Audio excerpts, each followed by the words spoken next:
Santana tiene esto que te atrapa, un sentido de pertenencia único, muy muy fuerte, que te hace amarlo. The read the room, ¿no has escuchado ese término? De las personas que son tan observadoras que al final pueden darse cuenta de lo que otras personas, incluso que están inmiscuidas en la situación, no se dan cuenta. La política va a ser en función de lo que las personas sean.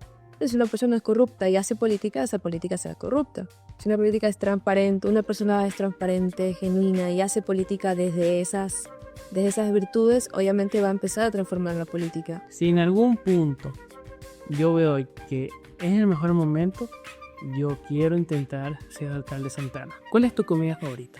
¡Ay, cookies!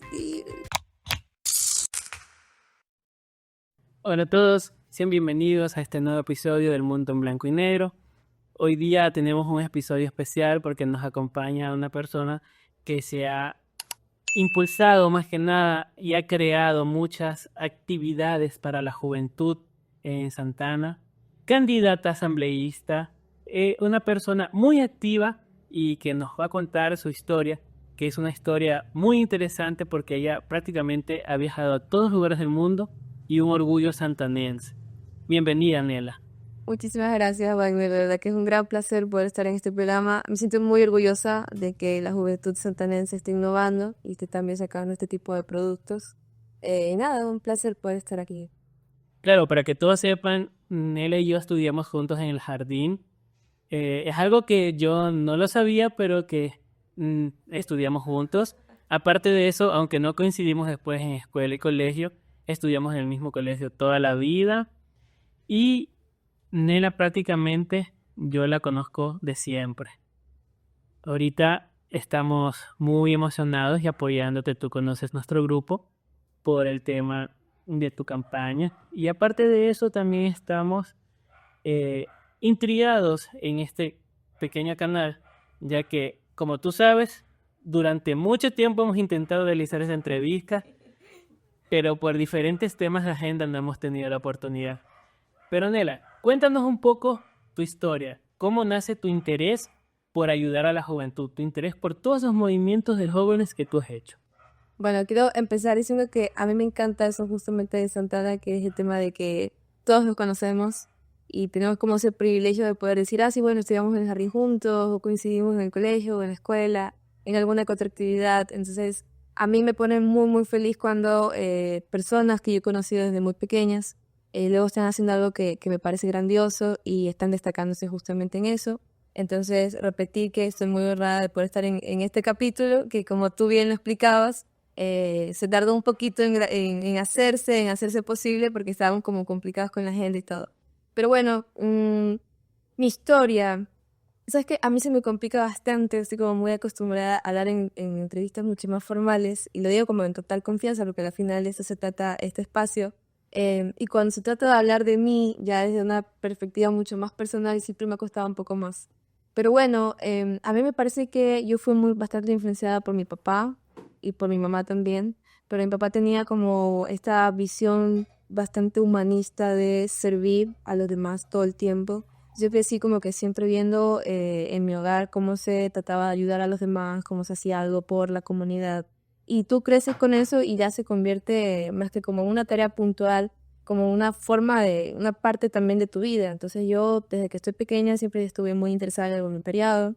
Era medio arroz con pollo, como dicen por ahí, estaba en todo, Cruz Roja, Club de Leones, estaba en el movimiento Niñez y Adolescencia.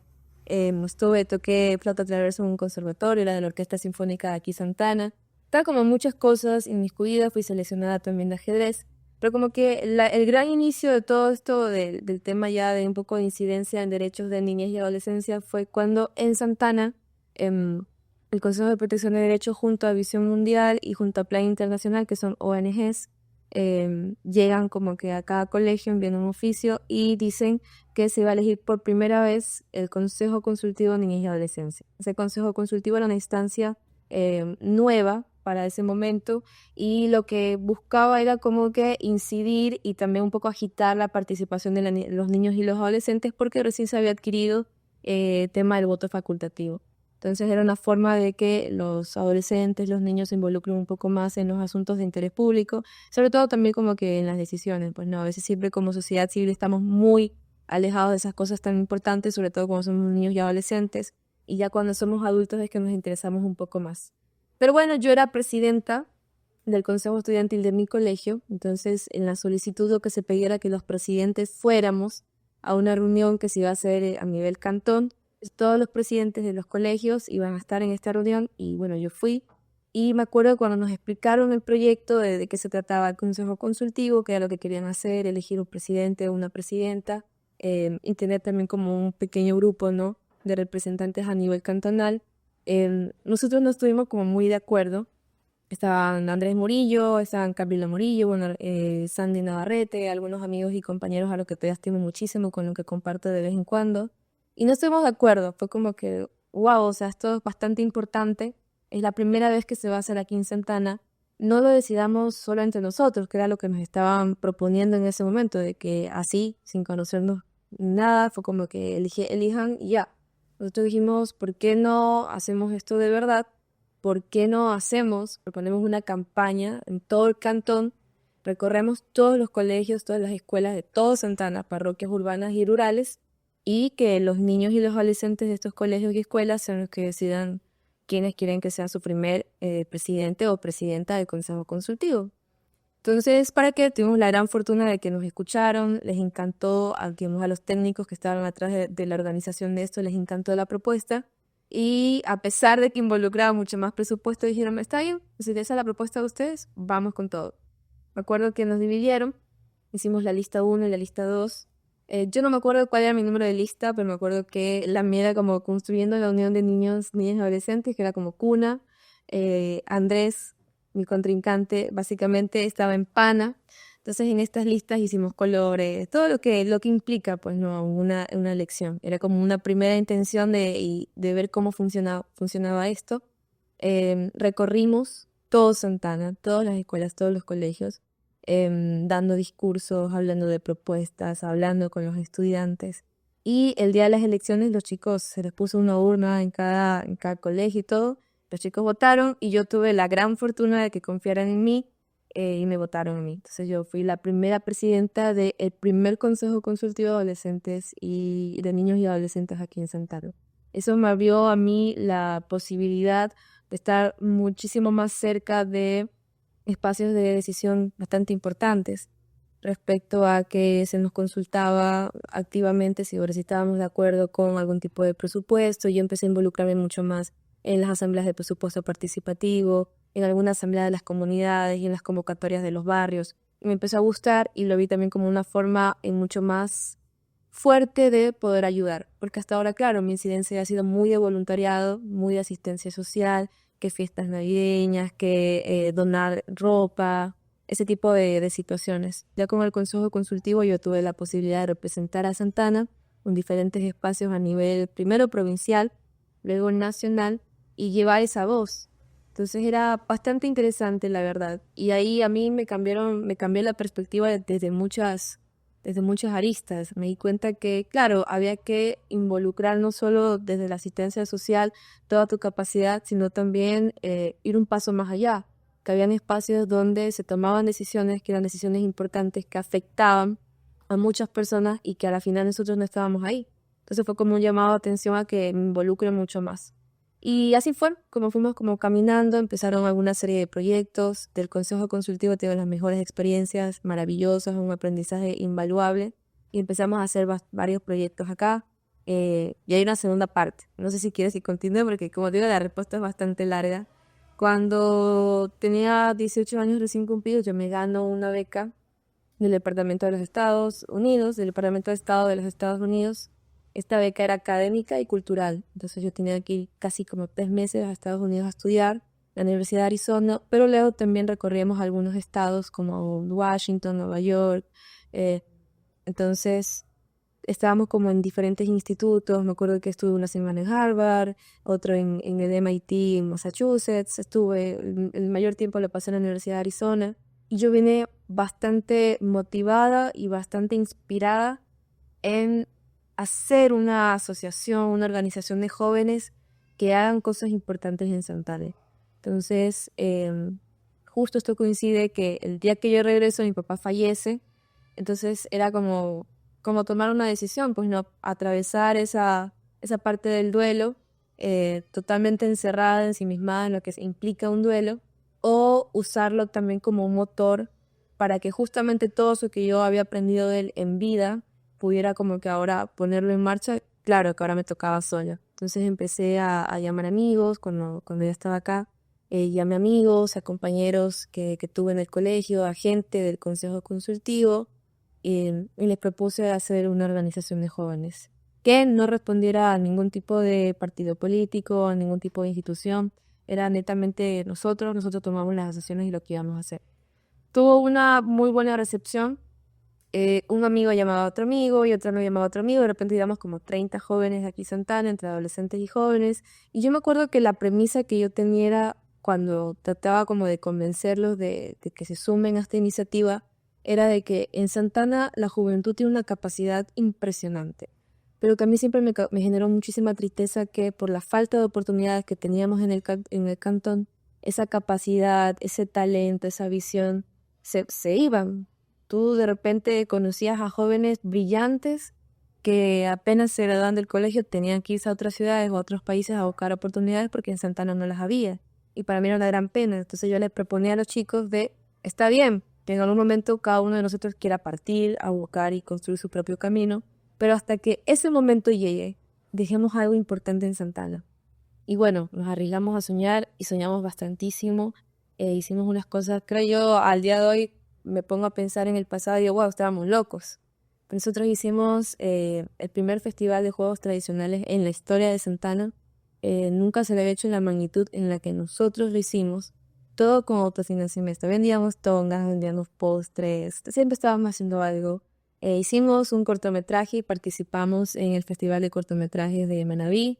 Hicimos también un festival de cortometrajes, el primero que se había hecho aquí en Santana, lo hicimos en el Parque Central.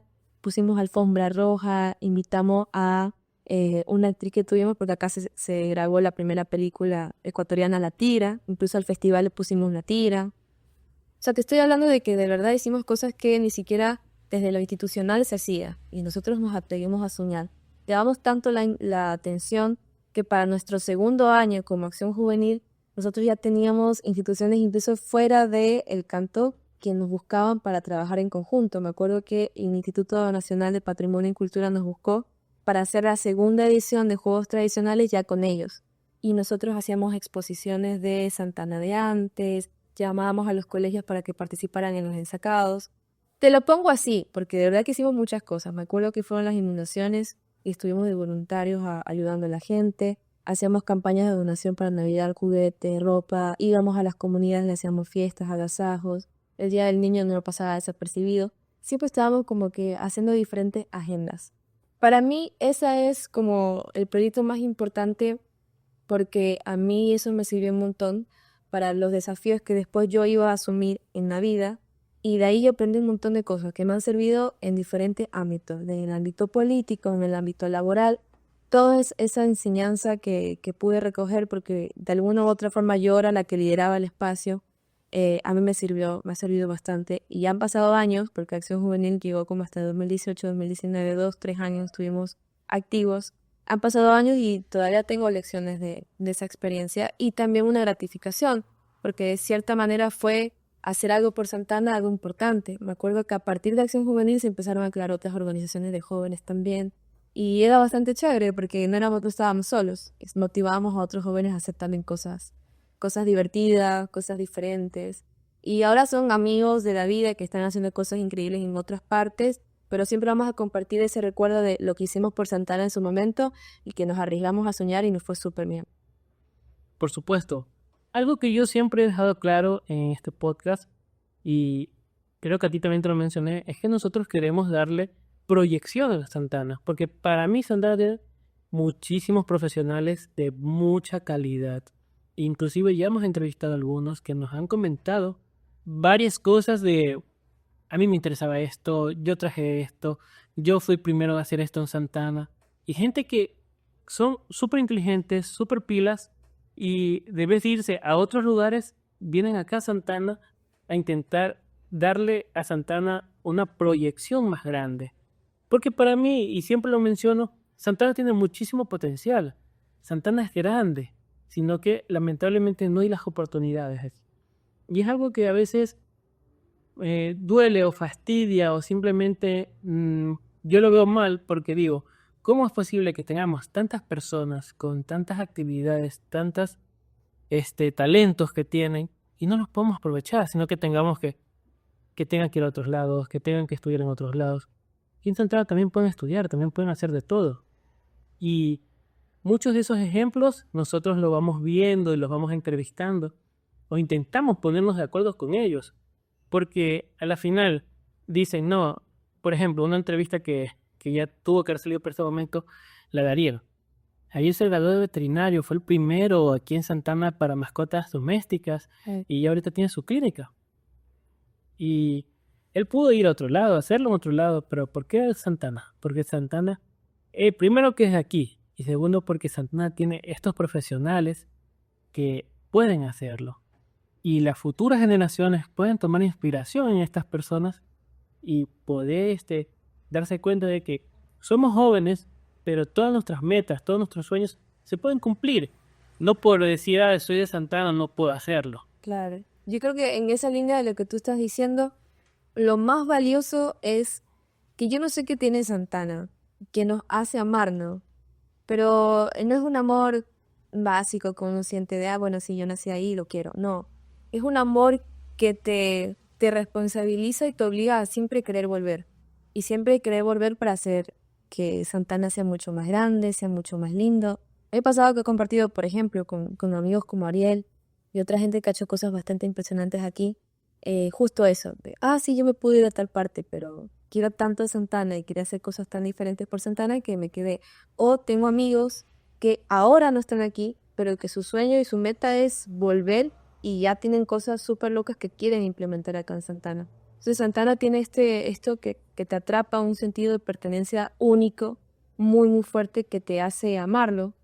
Y yo fui consciente de eso cuando una persona ya de la tercera edad, que no vive aquí, pero que nació aquí y ama Santana por sobre todas las cosas, me decía, conversé con un amigo tuyo que trabaja en tal lugar, qué impresionante la forma en la que se expresa de Santana, o sea, todo ese amor que desborda. Y ahí él me decía, yo no me he dado cuenta que los jóvenes de Santana amaban tanto a su cantón, a pesar de ser un pequeño cantón que tal vez no te dé muchas oportunidades, que tal vez no tenga lo que las grandes ciudades tienen, uno guarda ese amor ahí, lo atesora y siempre quiere volver aquí para hacer cosas distintas. Por supuesto, mira, un ejemplo que yo siempre doy es, yo Santana antes no lo consideraba como, yo quiero estar en Santana, pero ahora yo no me hallo fuera de Santana. A mí me encanta, yo siempre he dicho, yo quiero vivir en Santana, Santana es tranquilo, Santana me gusta, que no hay las grandes cosas que uno podrá encontrar en grandes ciudades, es verdad, pero la tranquilidad que tú tienes y no sé, esa paz que te da Santana, no la encuentras en otro lado. Es negociable. Yo que viajo un montón, la gente, bueno, ¿te gustó tal país? ¿Qué tal la comida? Y me pasa mucho, no sé si es que, ¿por qué? Pero siempre es como, claro, pero en Santana es. Siempre la comparación y mi estándar es Santana. Entonces, cuando yo vengo para acá, yo ya sé lo que quiero. En el cebollado, obviamente, lo primero que voy a ir a comer a Radio Presidente en la noche, donde la señora Marta. Radio Presidente es un término bastante antiguo. Mi papá le decía así a la esquina donde la gente va a comer. Allá, entonces ya tengo como esas huequitas que yo desde que ya estoy regresando, ya estoy imaginándome estar allí, porque extraño muchísimo Santana. Claro, y a mí se me ha presentado la oportunidad de irme a otros lados por temas laborales y todo, pero se me es difícil despegar un poco lo que es Santana. Pero aparte de eso, yo considero, y esto es una pequeña discusión que a veces yo tengo, y es a mí me dicen, ¿por qué solo entrevistas gente de Santana? ¿Por qué solo vas con gente de Santana? Y yo, es que yo soy de Santana, y yo quiero dar esa proyección. Yo tengo más personas que ya están en la agenda que vamos a entrevistar de diferentes cantones de Manabí. Mi idea es enfocada en todo Manabí. Empezamos con Santana porque yo vengo de Santana y yo conozco más gente de Santana. Pero conforme vamos creciendo, se nos presentan oportunidades para ir a otros lugares. Claro. Ya tenemos eso hablado, pero de todos modos, si a mí me toca priorizar a una persona de Santana, yo lo voy a hacer. Y hoy día tuve con una persona conversando, porque es una persona muy joven, y él me decía, yo nunca he dado una entrevista. A mí me da un poco de vergüenza, pero lo voy a hacer, porque yo creo que mi historia puede servir para más personas. No sé si tú lo conozcas, que es DJ Jonathan, Ah, sí, sí. Él es el que acaba de ganar la placa de YouTube. de 100.000 Sí, suscriptores. cuando lo vi en redes, dije, wow, y es de Santana. Y ahí me quedo como siempre esta comprobación, esta demostración de que acá hay un talento invaluable. Exacto, y por eso yo pude contactar con él y él nos dio el ok para participar en una entrevista y próximamente lo tendremos. Qué bueno, qué chévere. Sí, porque a la final es un orgullo, porque yo le mencionaba, tú eres de Santana y sigues viviendo en Santana y has logrado progresar en una plataforma digital, que a veces la gente dice, no, yo no puedo. Se ponen limitaciones que para mi gusto son mentales, no son físicas, son mentales. Tú puedes hacerlo, donde sea que estés, puedes hacerlo. Son pequeños pasos que vas a llegar a concluir en algo muy grande. Porque cuando yo empecé este podcast, como un hobby que sigue siendo un hobby, todo el mundo me decía, pero ¿para qué gastas dinero? ¿Qué, para qué lo haces? ¿Ya? Y no te da vergüenza salir en cámara, que esto, que lo otro. Y eso empecé, es mi hobby, es mi decisión y yo lo voy a hacer. Y a día de hoy sigue siendo mi hobby, me sigue divirtiendo y me sigue gustando cada entrevista y yo disfruto haciéndolo. Tal vez otras personas no tengan esa visión, pero yo tengo la visión de dejar un legado, de exponer a Santana, que es algo pequeño, pero exponerlo al mundo, que espero algún día poderlo conseguir. Seguramente que sí. Nela, continuando un poco tu historia, Pues sí, vamos a conversar. sí, eso es lo bueno de este espacio, de que nosotros lo que buscamos es la naturalidad. Nosotros no hacemos guionizado ni nada. Simplemente a veces hay cortes porque entenderán alguna bulla o nos quedamos, pero nosotros todo es original. Entonces, Nela, volviendo un poco a tu historia, tú eres abogada, ¿verdad? Sí. ¿Qué te gustó o qué te llevó a decidir a irte por el derecho? Uy, eso fue bastante complicado porque yo quería hacer todo. Yo quería ser astronauta. No, yo tenía ganas de hacerlo todo. Y estaba muy pequeña, me gustaba mucho todo el tema del universo, los planetas, leer un montón. Me gustaba la biología, la química. Y me gustaba mucho el arte. Mi papá era artista, encima me agarró como a los 6 años y me empezó a enseñar teoría del color, sombras, luces, y me compraba para pintar con acuarelas, cómo se pintaba con témperas. Entonces, ya en la adolescencia, nosotros con mis hermanos nunca fue de quedarnos solo en casa. O sea, para nosotros las vacaciones era que fijo sabíamos que íbamos a estar por lo menos en 3 cursos metidos. Entonces todos agarraban que el fútbol, que el tenis, que el ajedrez, que la sinfónica, haciendo mil cosas. Y eso a ti te abre mucho más la mente de, me gusta esto de acá o me gusta esto de allá. En mi caso yo estaba en el ajedrez, estaba en la música, estaba en el tema del arte y aparte estaba en el tema del activismo social, consejo consultivo, movimiento de niñez y adolescencia, era como muchas cosas. Y cuando ya se iba acercando en el bachillerato, el momento de decidir, yo dije, bueno, esto se va a empezar a definir porque voy a ver física, porque voy a ver química, porque voy a ver sociales, pero no fue así. Me gustaba todo, me gustaba muchísimo la física, era muy buena en física, era muy buena en química. Matemáticas nunca terminé de amarlo, pero era muy buena también en matemáticas. Y no, le faltaba ya el último año tomar la decisión, pero lo que me movía era mucho la historia. Siempre me ha gustado la historia. La historia a mí me maravilla y tengo como ahí no sé si también por el mismo gusto que le tengo la facilidad de recordar como que los datos históricos y cosas así. Y entonces eso me ayudaba mucho a ser muy buena en sociales y en todo lo que tenga que ver con ciencias sociales. Se me iba acercando como que más a ese mundo, ahí donde me sentía realmente como pez en el agua, hablando justamente de geopolítica, hablando de que la política del momento, hablando de derechos. Con los consejos consultivos, nosotros teníamos que estar siempre como a la vanguardia de lo que se iba debatiendo en la Asamblea Nacional en materia de niñez y adolescencia. Entonces, claro, se me iba acercando mucho más al tema constitucional y todo. Dije, bueno, no me gustaría ser abogada. Me acuerdo que ya faltaban unos meses nada más y descubrí que existía politología, ciencias políticas. Y empecé a pensar mucho en ciencias políticas. Ya tenía cuatro, o sea, opciones. Ciencias políticas, leyes, medicina, porque en su momento quise ser neurocirujana, y la cuarta opción era ser arquitecta. Verás que cada una de ellas no tiene nada que ver entre ellas, así que era una situación de qué voy a hacer. Ciencias políticas implicaba que yo me fuera en ese entorno. Y, por ejemplo, mi sueño siempre fue estudiar en la Complutense de Madrid, en España, pero cuando ya se acercaba ese momento, yo decía, no, yo no me quiero ir todavía de Santana. Tal vez cuando haga la maestría, pero al menos el pregrado lo quiero hacer acá. Y bueno, se descartaba ciencias políticas, porque tenía que irme a Quito, tenía que irme a Guayaquil, otra parte. Se descartaba ciencias políticas, a la final decía, bueno, me fascina el tema de la política, el derecho, estar acá, estar allá, el activismo, moverme. Si soy médico, es estar esclavizada en el hospital. Se descartaba medicina.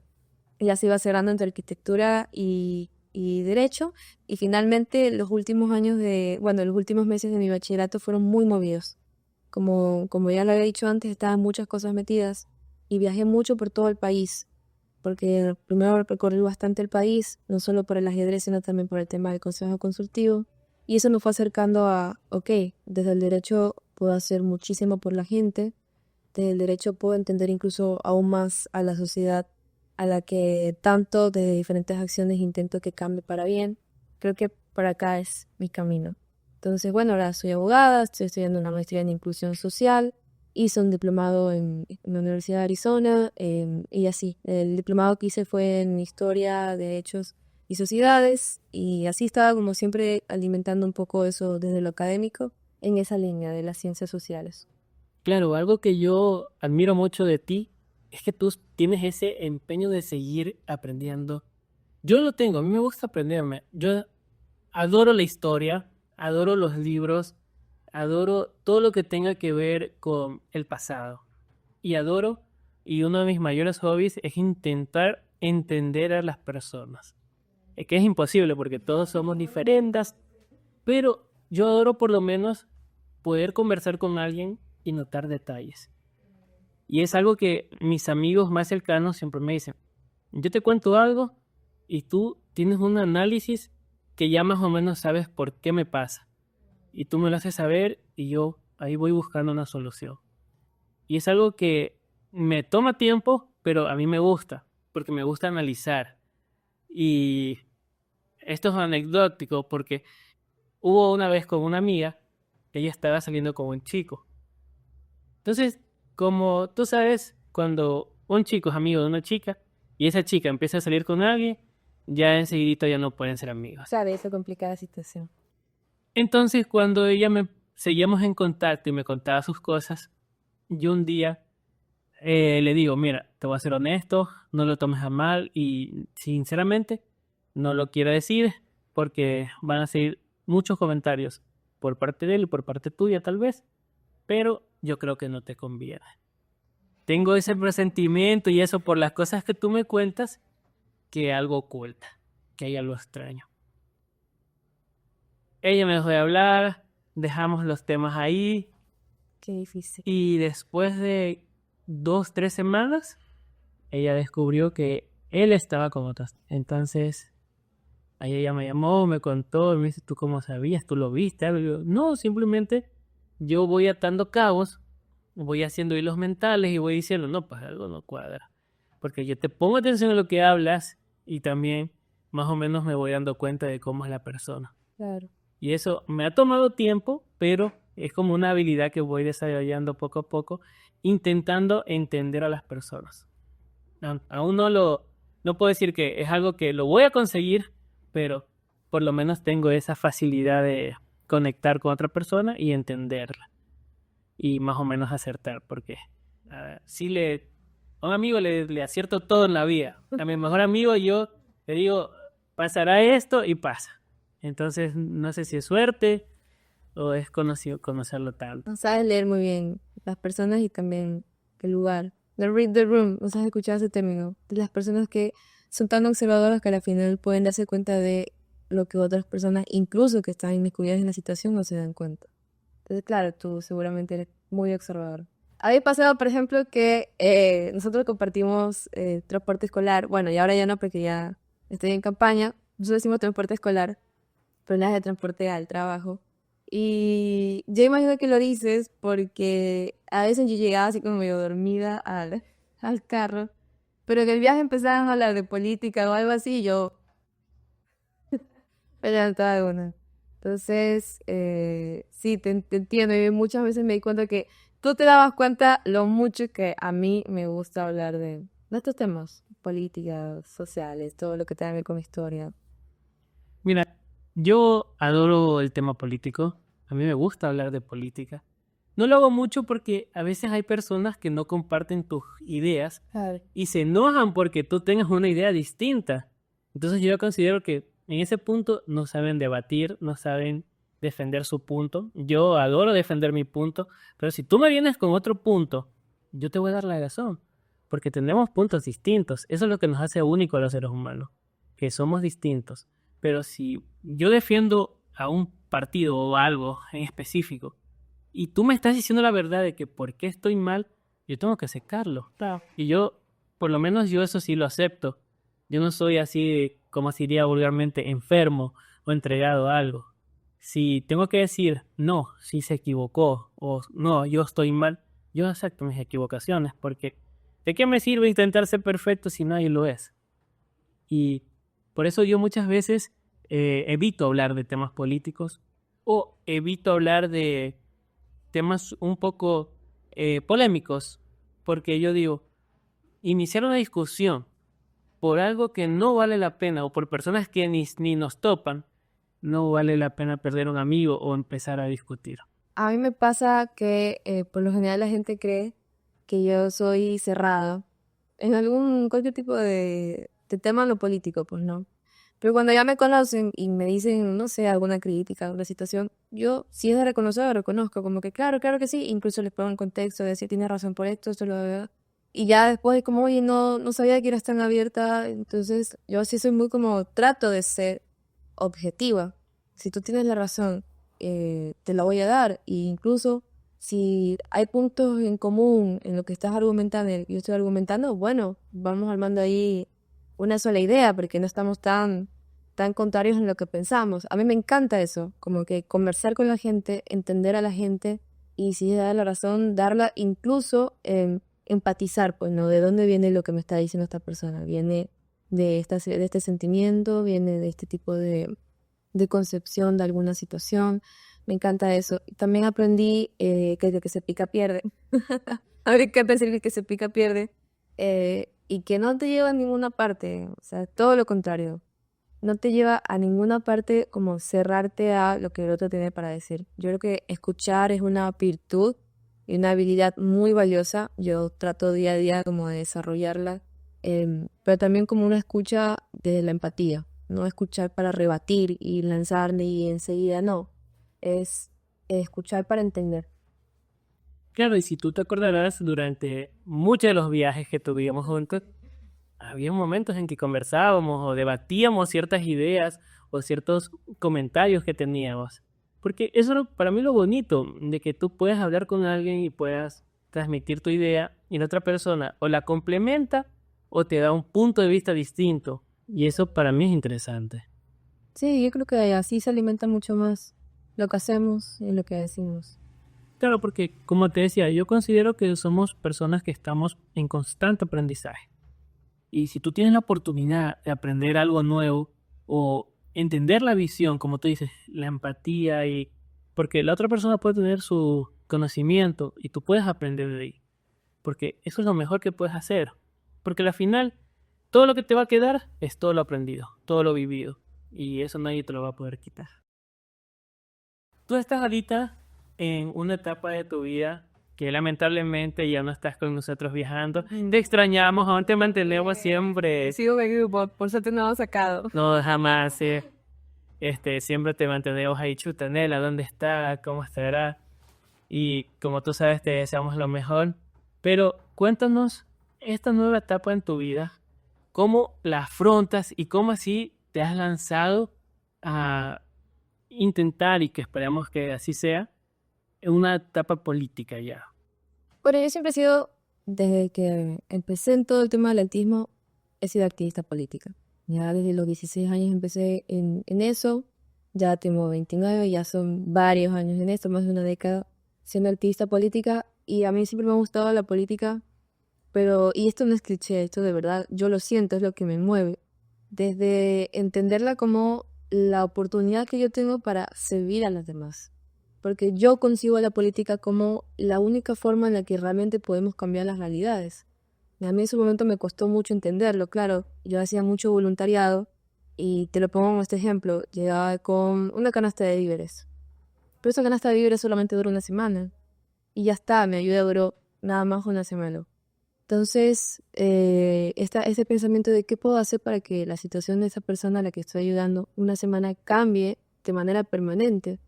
Y empecé a entender que la única forma era a través de la política, porque por ahí pasa todo, absolutamente todo, las decisiones que se toman para cambiar un país, para bien o para mal, para cambiar un cantón, una provincia, pasa por el tema político. Lamentablemente, y esto me gusta repetirlo mucho, se ha malentendido el concepto de política y en una sociedad como la nuestra, que no es para nada sorprendente, es muy cuestionable y muy criticable. No solo el concepto de política, sino también a quienes hacen política. Porque no, que la política es sucia, la política es corrupta, que no te metas para allá. Pero mi respuesta siempre es, a la política le hacen las personas. La política va a ser en función de lo que las personas sean. Si una persona es corrupta y hace política, esa política será corrupta. Si una política es transparente, una persona es transparente, genuina y hace política desde esas virtudes, obviamente va a empezar a transformar la política. Entonces mi deseo, mi meta como activista política siempre fue que con mis acciones, desde lo discursivo, poder empezar a cambiar esa mala concepción que se tiene de la política, porque a la final no es nada más que el arte de servir a los demás. Entonces, en el caso, contestando tu pregunta, creo yo que ya era momento también como que dar ese paso. Son muchos años desde ese rol de militante, de activista, así que de coordinadora de juventudes, desde una función muy a la interna del movimiento, y ya había también como amigos, compañeros, la gente mismo se acerca y te dice, bueno, pero ¿tú para cuándo? Entonces creo yo que eso fue lo que más me movilizó. Creo que en este momento puntual de la política ecuatoriana, la gente está buscando una representación distinta, está buscando nuevos rostros, está buscando frescura, pero también está buscando un cambio, incluso en la forma de hacer política. Y creo yo que la representación de los cuadros jóvenes es muy importante, no solo para darle a la gente lo que está pidiendo, que es la renovación de la política, sino también para mandar un mensaje de la capacidad que tenemos los jóvenes de estar en un espacio tan importante como es el político. Entonces creo yo que esa fue mi mayor motivación, representar a esa nueva generación de jóvenes que todavía sueña con un mundo mejor, sueña con un Ecuador mejor, con un Santana mejor, pero también es una gran responsabilidad. O sea, es como la respuesta que te puedo dar a esa pregunta es eso, la representación que implicaba aceptar esta candidatura, pero también la responsabilidad diaria y el desafío diario que implica, porque siempre vas a querer hacer las cosas bien. Y cuando representas a los demás, estás representando sus anhelos, sus motivaciones, sus sueños. Estás representando un montón de cosas. Y equivocarte es fallarle a estas personas. Entonces, creo yo que día a día me planteo hacer política pensando en los demás, pensando en la gente que la que estoy representando. Para mí es una decepción enorme cuando un joven en política falla, pero no es un fallo cualquiera, sino que es un fallo de corrupción, de robo, de algún tipo de situación así, porque esta persona nos hace quedar mal a todos y se empieza a expandir este mensaje de no, ahí están, por gusto confiamos en los jóvenes. Entonces, bajo esa premisa, para mí, representar a la juventud en una candidatura es un desafío enorme, pero también es la responsabilidad de mi vida, de hacer las cosas bien, independientemente de llegar o no llegar a la curul, hacerlo bien, incluso desde la campaña. Entonces, siempre me siento bastante acompañada. He tratado de rodearme en este largo camino de activismo político. He tratado de rodearme de personas que yo considero genuinas, transparentes, nobles. Y eso también a uno le sirve porque estas personas están ahí para recordarte siempre de dónde vienes y recordarte que están ahí y que por ellos tienes que hacer lo mejor posible. Entonces creo yo que esa fue fueron dos de mis motivaciones. La representación que implicaba para los demás, porque quieren una renovación, pero también la representación de la capacidad que tengan los jóvenes. Algo que solo saben mis amigos más cercanos es que una de mis metas que estamos en veremos, porque tienen que pasar muchos factores que si pasan, yo sé que lo haré. Una de mis metas principales es en algún punto ser alcalde de Santana o pertenecer a una alcaldía de Santana que le devuelva la dignidad y le devuelva la proyección que tenía Santana. Que te represente. Sí. ¿Por qué? Porque yo siempre algo que he dicho es, yo quiero ver un Santana bueno, un Santana que progrese, un Santana que avance y que no esté estancado en las típicas promesas. Yo sé que hay material aquí en Santana que puede servir para mejorar todo el cantón. Y algo que todos mis amigos cercanos saben es que yo siempre he dicho, si en algún punto yo veo que es el mejor momento, yo quiero intentar ser alcalde de Santana. Cuente con quien cuente, sí lo quisiera intentar. Porque es algo que yo sé que si yo llegara a ese puesto, yo lucharía porque Santana sea lo mejor. Yo creo que es importante valorar las aspiraciones de los demás. Entonces, a la medida de que esa aspiración sea genuina y sea para transformar para bien algún sitio, que se cuente con todo el apoyo. Entonces, si se llega a dar, cuenta con todo mi apoyo desde ya, porque sé que tus intenciones siempre van a ser desde el amor que le tienes a Santana.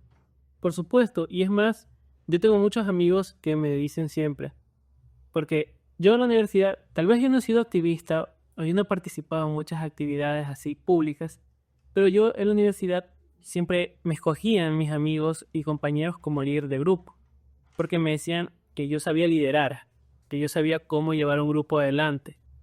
Y, y siempre me decían, con amigos que estudiaron conmigo en la universidad, que son de aquí Santana, siempre me decían lo mismo, tú tienes material para ocupar un puesto político, sino que como la política a veces no me llama tanto la atención, estar participando, o sea, por fuera, no me he lanzado a eso, no me he proyectado.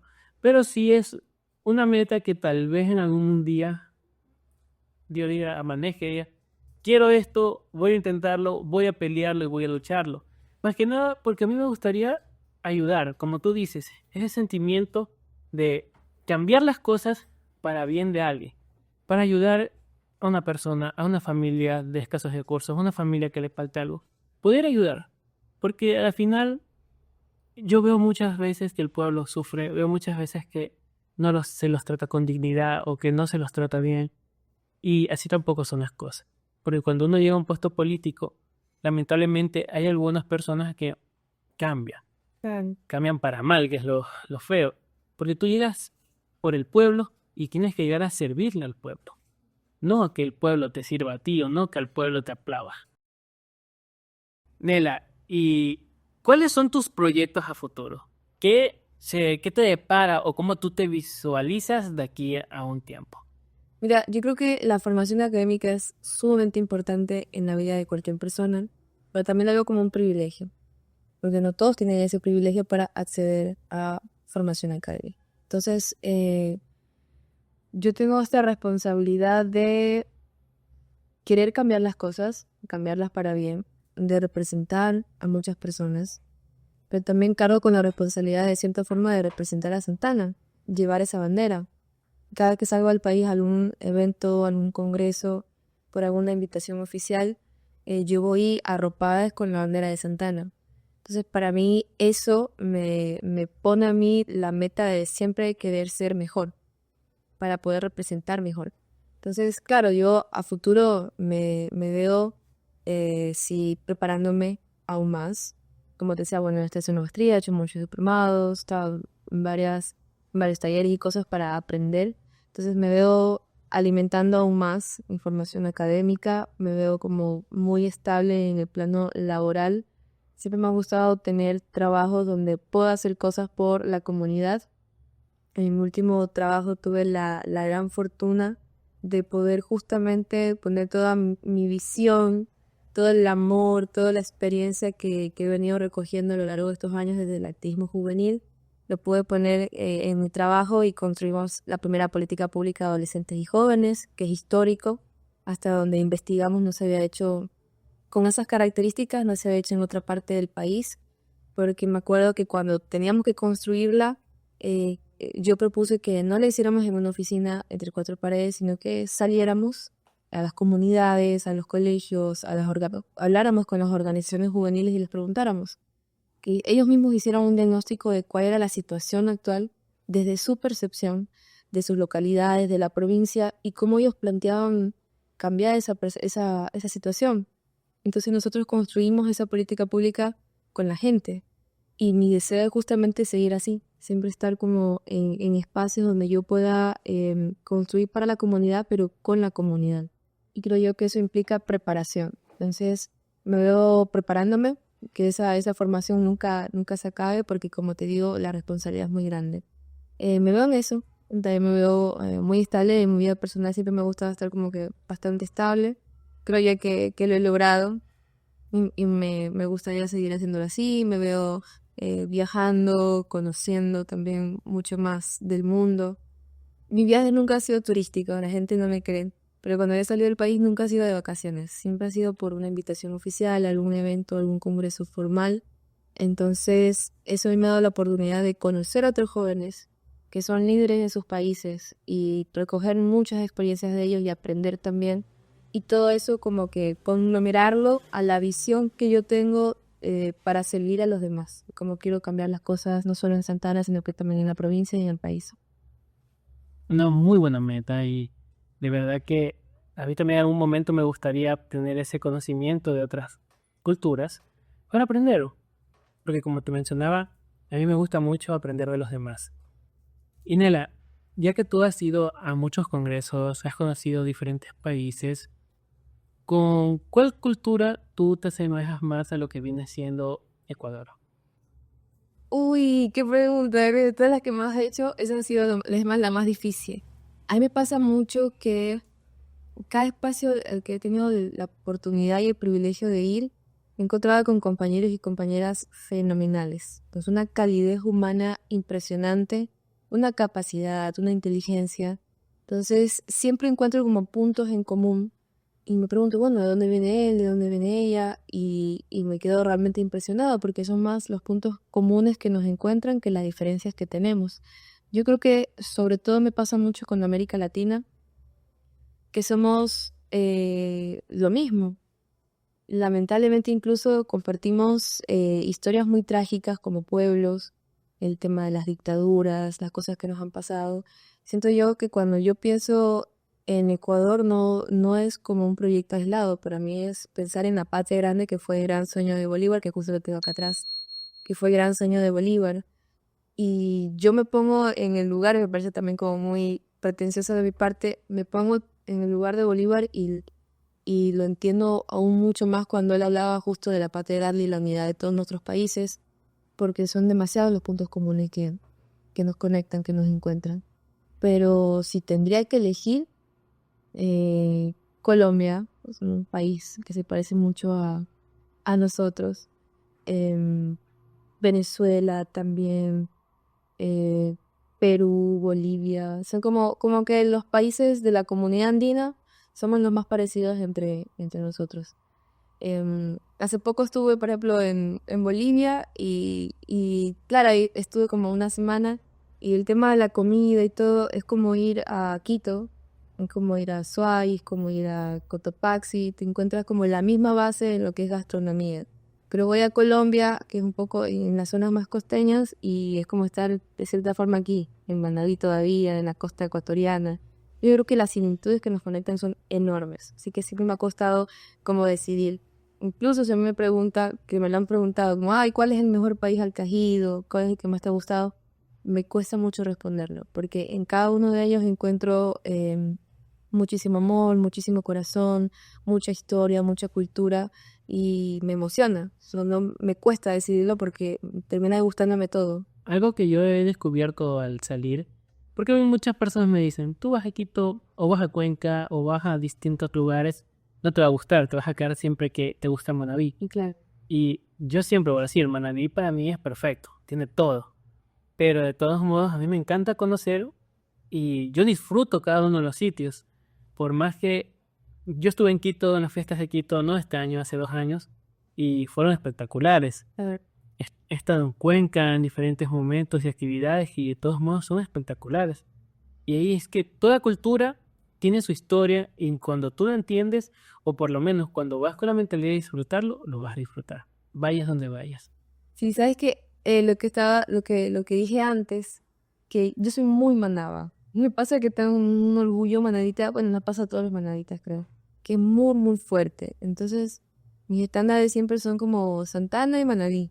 Entonces, cuando estuve en México era como, sí, la comida riquísima, todo muy bien, porque claro, ya es una revolución gastronómica impresionante, pero siempre la comparación con, claro, pero Manabí gana. Siempre es eso, ¿no? Esa disputa permanente de, no, sí, claro, estuvo muy bien esta comida, pero en Manaví tenemos esto de acá. Sí, creo yo que el orgullo ese que tengo manavita santanense no me ha permitido considerar una ventaja en otros países. Siempre ese amor que le tengo a mi tierra me hace creer y querer que acá todo es mejor. Si te das cuenta, no solo es lo que nosotros creemos, sino que ahorita Manaví ya es conocida como, o en el 2026, Región gastronómica. exactamente. Sí. Entonces, ya no solo nosotros lo vamos a ver así, también internacionalmente ya va a quedar. Sabes que el último viaje que hice fue a Rusia y estaba con unas amigas conversando, estábamos desayunando y hablando de, bueno, ¿y tú qué desayunas en tu país? Y como las costumbres, ¿no? Nos decían, nosotros almorzamos a tal hora. Y bueno, compartiendo estábamos una compañera de México, una compañera de Bolivia y otra compañera de Ecuador. Y estábamos como hablando y la. Y yo empecé a hablar de Manaví región gastronómica. Porque claro, yo entro como en trance cuando empiezo a hablar de Manaví, empiezo a hablar de la comida acá en Santana y todo. Y yo les decía como que, miren, es tan buena la comida en Manaví, de donde yo soy, que nosotros acabamos de ser elegidos como región gastronómica del mundo. Entonces como, wow, tienes que llevarme. Y yo, sí, claro que sí, algún día ustedes van a venir para acá y les voy a hacer probar los mejores platos. O sea, yo siento que también me he convertido de cierta forma en una promotora turística, porque de verdad me enorgullece mucho llevar la bandera de Santana y de Manabí a donde quiera que vaya. Precisamente porque, como ya lo hemos dicho, Manaví tiene demasiada cultura, tiene demasiadas cosas buenas, pero lamentablemente aún no existe la proyección. Pero poco a poco se va proyectando como este proyecto que ha habido actualmente, que es muy bueno y que se ha conocido a nivel mundial y por este tema es increíble. Bueno, Nela, ya para finalizar, vamos a hacerte unas preguntas rápidas. Tú contesta nomás lo que más te interese. Entonces, Nela, ¿qué te busca más? ¿La playa o la piscina? La playa 1000 veces. No me gusta la piscina. ¿Te gustaría conocer más la Amazonía o seguir explorando la costa? La Amazonía. Conozco, pero siempre quiero volver allá. ¿Qué prefieres? ¿Comida dulce o comida salada? Dulce. Son muy dulceras. Yo no me decido en esa, ella sí está tu caso. No, yo dulce. ¿Coca-Cola o cerveza? Uy, ¿sabes que yo no tomo Coca-Cola? No. No. Desde acá, hasta de en producción se sorprendieron, pero si yo Coca-Cola no tomo, rarísima la vez que tomo Coca-Cola. La cerveza la aprendí a tomar hace poco, porque yo creo que la cerveza se aprende a tomar. Entonces creo que ninguna de las dos, pero bueno, ya, para responder, cerveza. ¿Cuál es tu trago favorito entonces? Ay, hubo un tiempo que eran los fuertes.